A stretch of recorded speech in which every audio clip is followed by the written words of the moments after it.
Hello, my book and wax friends. I am Amber. Welcome to my channel if you're new, and welcome if you're returning. So glad to have you back. Today's video is a sad one in that it is my most disappointing reads of 2025.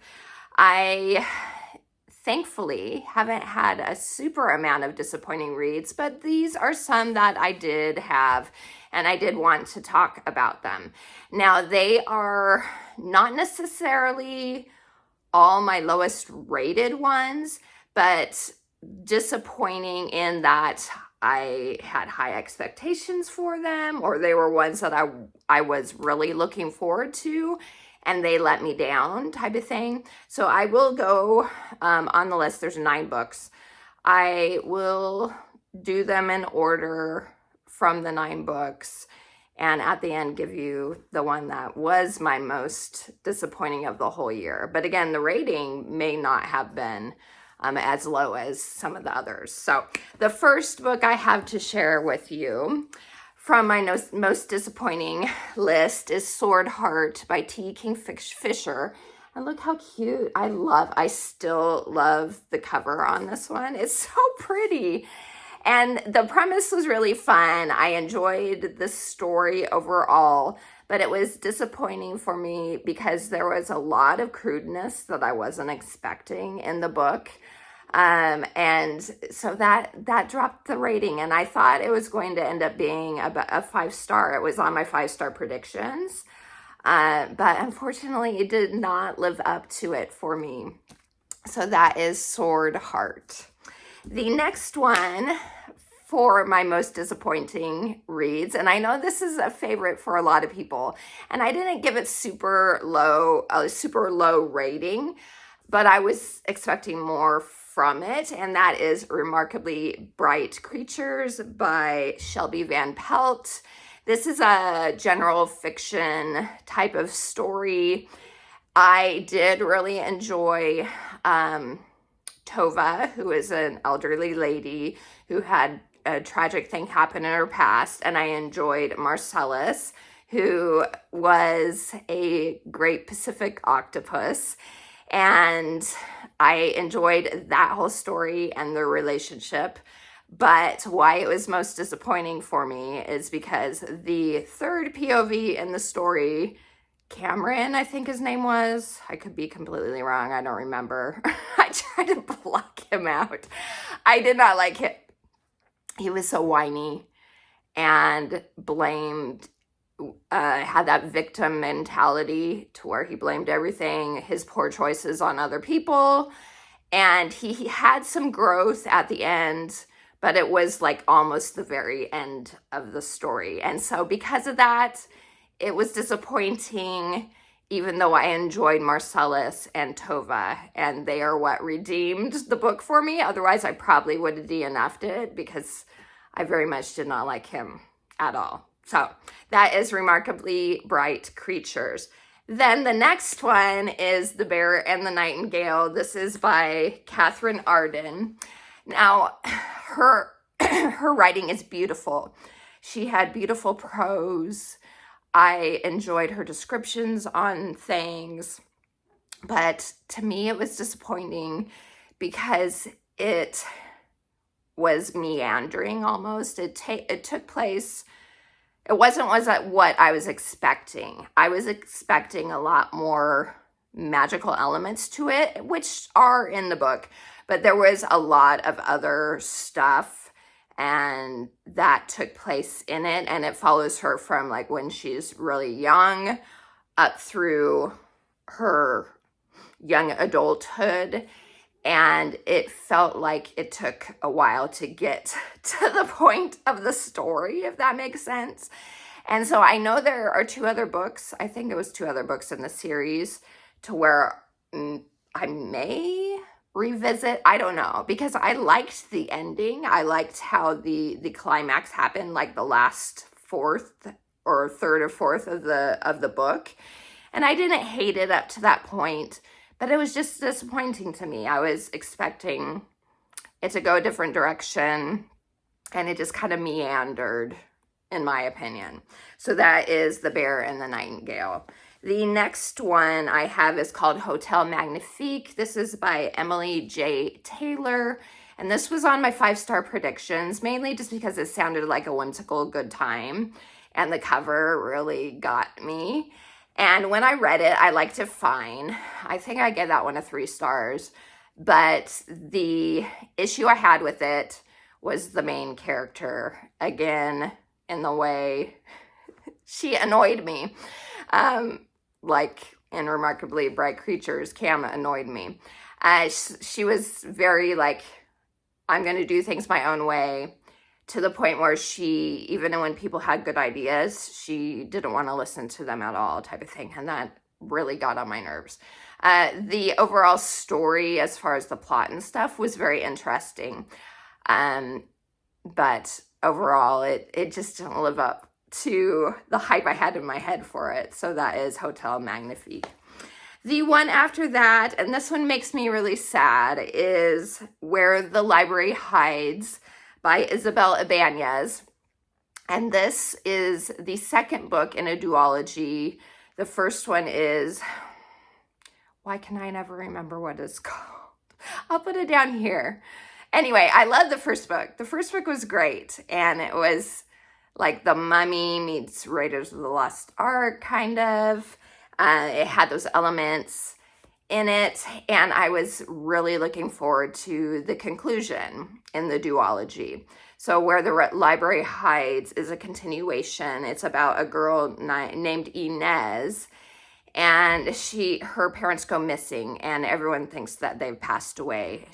They are archaeologists, so they're in England when it happens, but Inez is in Argentina, I think it was, which is where she lives and has been growing up. So when she finds out the news, she goes across the pond to Egypt, and this takes place in like the late 1800s, early 1900s.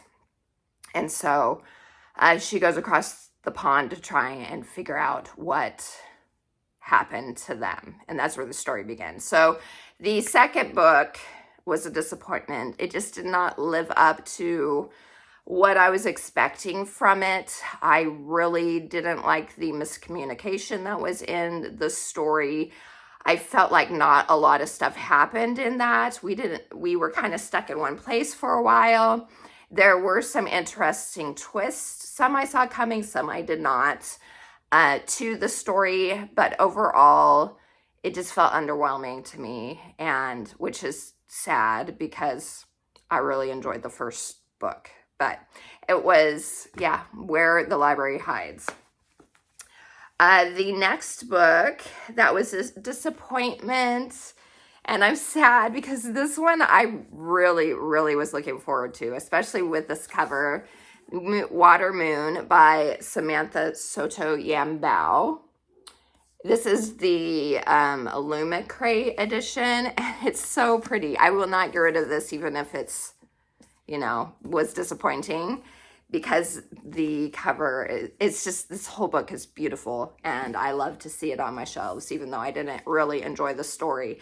So this one is disappointing. It's a whimsical time, which, normally, if you've been here, I love whimsical type stories. But this felt very too disjointed, too whimsical, in that it didn't have any real direction to it. And then the relationship between the two main characters went from like 0 to 50. It's just like 1 minute they were meeting each other almost, and then the next minute they were in love and stuff happened like out of the blue. Instant love, but not even that. It was like no build up whatsoever, in my opinion anyway. And so for me, it was very much a disappointment. I felt like there should have been more development, and whereas it was just kind of surface level. So Water Moon, unfortunately, I am getting her, this author's second book. It's not a continuation. The Otherwhere, I can't remember what it's called, dang it, off the top of my head, but it has to do with the train. And so hopefully I will put a picture here. I pre-ordered that one because I loved the special edition of it. That it's so cute. So anyway, I'm giving the author another chance because that one sounds really fun. So this one, though, was a disappointment. So Water Moon. The next one, and this one is another one that's going to kind of be a little controversial because I know so many people love this book. And I really wanted to love it. And this was another 5-star prediction. And that is Piranesi by, Susanna Clark.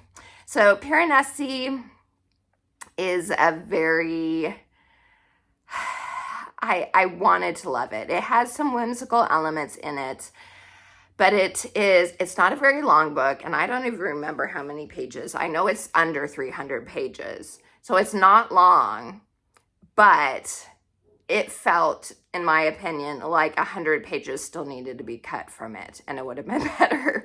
You're following this character who lives in this like museum type world where all these statues are, and there's different rooms, and a lot of the rooms it's like an ocean almost, to where the tide comes in and goes out. And so there's a mystery surrounding where he lives.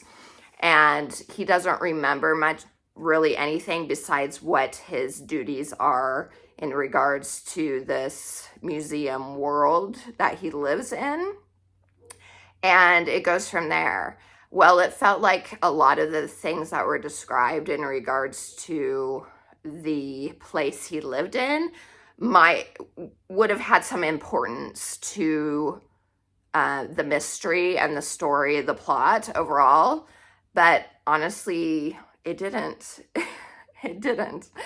I enjoyed the reveals. I enjoyed how things wrapped up in regards to the whole mystery. But it just took a while to get there. And a lot of things were overly described. Like I said, a lot of stuff was there that, in my opinion, didn't feel like it needed to be there. So unfortunately, Piranesi was a disappointment for me. All right, the next book is A Daughter of Fair Verona by Christina Dodd. And this is a reimagining of what would have happened if Romeo and Juliet didn't die, if they ended up living, but everyone kind of thought they had died, but then they didn't die. And so this follows one of their children and their whole family. And so you're in her head, you're in her voice, and it's about her needing to be married. And then she doesn't want to be married, but needing to be married. And then there's a mystery that happens that the person that she ends up being forced to be engaged to ends up dying, getting murdered, and she is trying to solve what happened. So it was a fun story in the mystery element of it, but I did not really enjoy the main character. Again, being in her head, I didn't like it. It got a little tedious with her constantly talking about, she talked about her virginity a lot. And I'm like, this is getting to be a little too much in my opinion. And it's a take on like modern language and that sort of thing in this storyline that I didn't really appreciate. Think along the lines of My Lady Jane, is that what it's called? I'm reading it right now. I think that's what it is. Which is kind of the same take, a little bit of a reimagining of historical elements with a comedic twist. I am really enjoying that one. That one's been really funny so far. And so comparing it to the two, this is along the same lines, but I didn't think it was executed very well. Plus, I didn't like one of the men in it. I was kind of rooting for, and then he did something at the end to where I was like, I can't root for you anymore. I don't like you. So I won't be continuing this one. And it was a disappointment. That is A Daughter Affair of Verona. Okay, my most disappointing read of 2025. And it makes me really sad because this is one of my all-time favorite authors. She wrote one of my all-time favorite series, and that is Ellen Montgomery. The Anne series is one of my all-time favorites. But this book, The Blue Castle, it just didn't hit for me. It didn't hit for me, and I was so sad. This was another one that I thought was going to be 5 stars.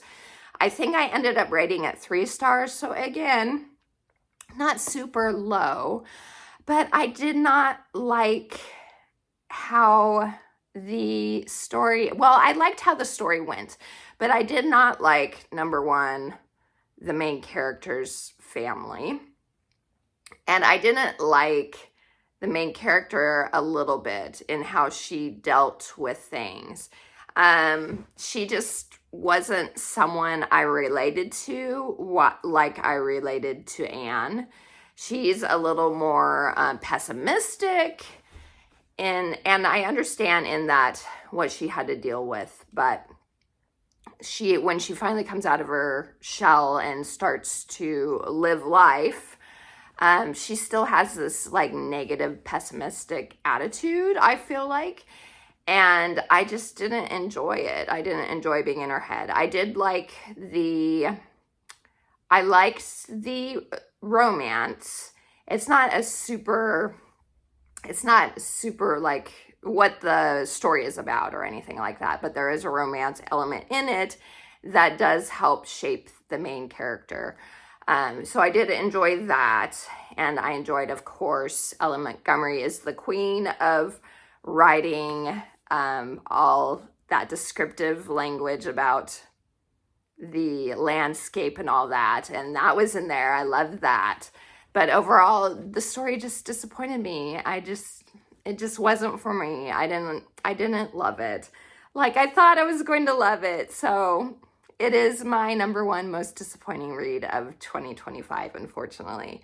So let me know down in the comments, what are some books that didn't live up to your expectations? Or if you've read some of these, what are your thoughts on them? Of course, we all have our own opinions. This is all subjective. Just because I disliked some of these books does not mean that you can't like them or that you wouldn't like them, obviously. So let me know your thoughts down in the comments. And I appreciate all of you guys, and I hope you have a wonderful rest of your day. I'm not sure when this is going up. It might be after Christmas, but maybe not. If it's after Christmas, I hope you have a happy New Year. And if it is before Christmas, Merry Christmas. I hope you are filled with joy and peace on this wonderful day. And until next time, take care. TTFN. Ta-ta for now.